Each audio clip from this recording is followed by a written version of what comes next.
अस्सलामुअलैकुम जी, मेरा नाम है शाहिद और आज मैं हाज़िर हूँ एक नई वीडियो और एक नए टॉपिक के साथ। तो आज का हमारा टॉपिक है जी कि अगर आप टैक्स रिटर्न फ़ाइल कर लें और फ़ाइल करने के बाद आप टैक्स रिटर्न को एडिट करना चाहते हैं, उसको उसमें कोई गलती होगी, उसको आप ठीक करना चाहते हैं, तो उस ठीक करने के प्रोसेस को कहते हैं जी रिवाइज़ करना। नॉर्मली रिवाइज़ का मतलब ये होता है कि आपने एक चीज़ एक दफ़ा स्टडी कर लिया, पढ़ लिया, आप उसको दोबारा पढ़ते हैं तो उसको रिवाइज़ करना कहते हैं। लेकिन टैक्स की लैंग्वेज में रिवाइज़ करने से मुराद ये है कि आपने एक टैक्स रिटर्न फ़ाइल कर ली, चाहे वो सेल टैक्स की, चाहे वो इनकम टैक्स की है। आप उसको जब एडिट करना चाहते हैं, उसके अंदर जो गलती हुई है उसको ठीक करना चाहते हैं, तो उस प्रोसेस को रिवाइज़ करना कहते हैं।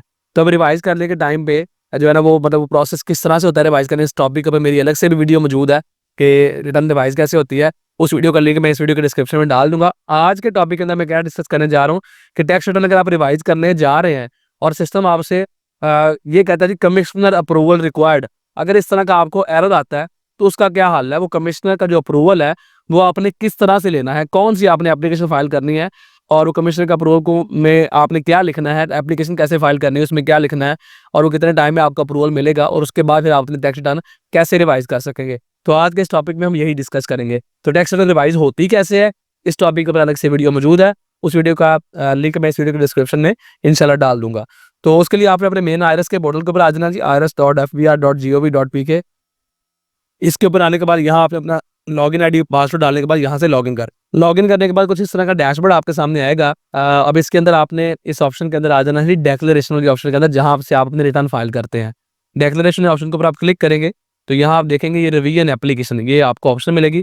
इसके ऊपर आपने क्लिक करना है और यहाँ देखें आप एक रिवीजन एप्लीकेशन की ये वाली जो है ना वो फाइल है, ऑप्शन है, एक ये वाली ऑप्शन है, दोनों ऑलमोस्ट सेम ही दोनों में लिखा हुआ है application for revision of return of income for complete year, और इसके अंदर भी सेम लिखा हुआ है।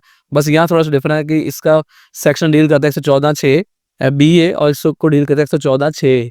ये दोनों किस तरह से होती हैं, दोनों के अंदर क्या फ़र्क है मैं आपको बताता हूँ।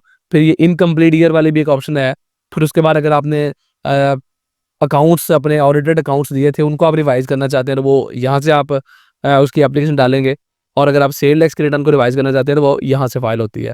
तो वापस आते हैं जी, हम बेसिकली इनकम टैक्स को डील कर रहे हैं कि इनकम टैक्स की रिटर्न अगर आपने गलत फाइल कर ली और उसको आप ठीक करना चाहते हैं, तो हम उसको आज डील कर रहे हैं। तो ये दोनों ऑप्शंस में, इन और दोनों ऑप्शन में क्या फ़र्क है? हालाँकि दोनों की जो लाइन है वो सेम है। तो पहले वाली ऑप्शन इसलिए है कि अगर आपने नोटिस का रिप्लाई करते हुए रिटर्न जमा करवाई थी, आपको नोटिस निकला किसी साल का, लेट्स से 2023 वाले साल का नोटिस निकला और उस नोटिस का रिप्लाई करते हुए आपने रिटर्न जमा करवाई। अब उस रिटर्न को आप ठीक करना चाहते हैं, 2 महीनों से ज़्यादा का टाइम गुज़र गया। अगर आप 2 महीनों के अंदर-अंदर रिवाइज़ कर लेते हैं, तो कमिश्नर अप्रूवल रिक्वायर्ड नहीं होता। लेकिन अगर आप 2 महीनों के बाद रिवाइज़ करते हैं, तो फिर सिस्टम आपसे कमिश्नर अप्रूवल नॉर्मली माँग लेता है।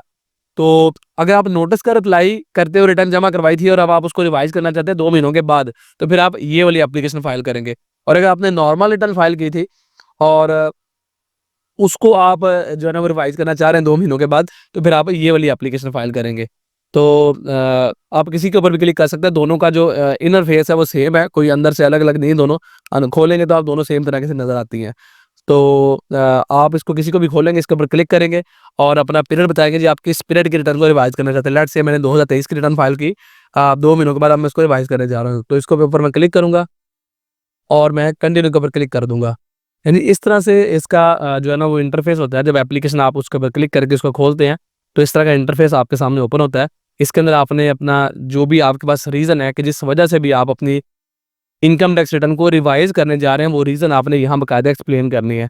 वो रीज़न किस तरह से आप लिख सकते हैं, वो मैं आपको बताता हूँ। अभी देखिए मैंने कि यहाँ रीज़न लिखी है, जिसमें आप एड्रेस करते हैं किसको जी? कमिश्नर को या डिप्टी कमिश्नर को, और वहाँ लिखते हैं inland revenue department, income tax, और आगे आप सिटी लिख देते हैं जी आरटीओ इस्लामाबाद, लाहौर, कराची, जो भी आपका आरटीओ कंसर्न्ड वो आपने लिख देना है। और आपने लिखना है जी application for approval of revision of tax return for the year, जो भी ईयर जिस आप 2023 वाले साल कर रहे हैं, तो आप यहाँ 2023 लिख लेंगे। और उसके बाद आपने नीचे लिखना है डियर सर मैडम, वहाँ मतलब मेल भी हो सकता है, फीमेल भी हो सकता है, तो लिहाजा आपने डियर सर मैडम दोनों का वर्ड इस्तेमाल कर देना है। It is submitted that previously mistakenly I have under declared my income, या एसेट्स, जो भी आप उसको अकॉर्डिंगली एडजस्ट करेंगे अपने हिसाब से। मैं जैसे आपको फॉर्मूला बता रहा हूँ, previously I calculated my income as rupees 100,000, मैंने यहाँ मिसाल के तौर पर फिगर लिखा है फॉर टैक्स ईयर, जो भी आपका कंसर्न टैक्स ईयर है वो।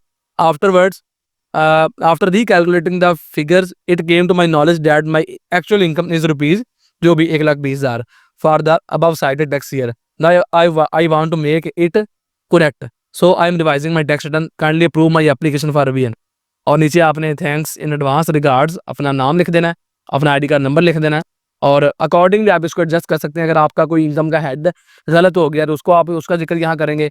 आपकी इनकम अंडर डिक्लेयर हो गई है या कुछ भी ओवर डिक्लेयर होगी, कुछ भी आपको जो मिस्टेक हुई है उसको आपने यहाँ अकॉर्डिंगली लिखना है।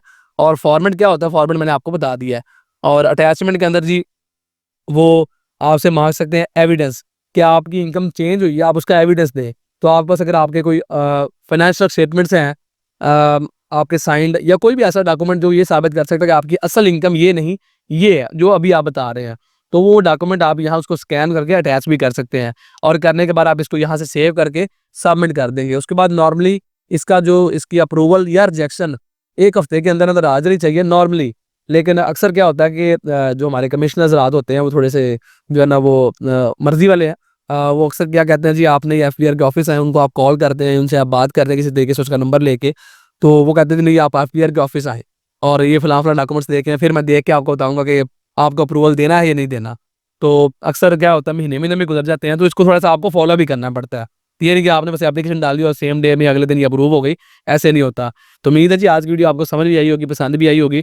इस तरह की मज़ीद मालूमाती वीडियो देखने के लिए आप हमें यूट्यूब और दीगर सोशल मीडिया प्लेटफॉर्म के ऊपर फॉलो भी कर सकते हैं।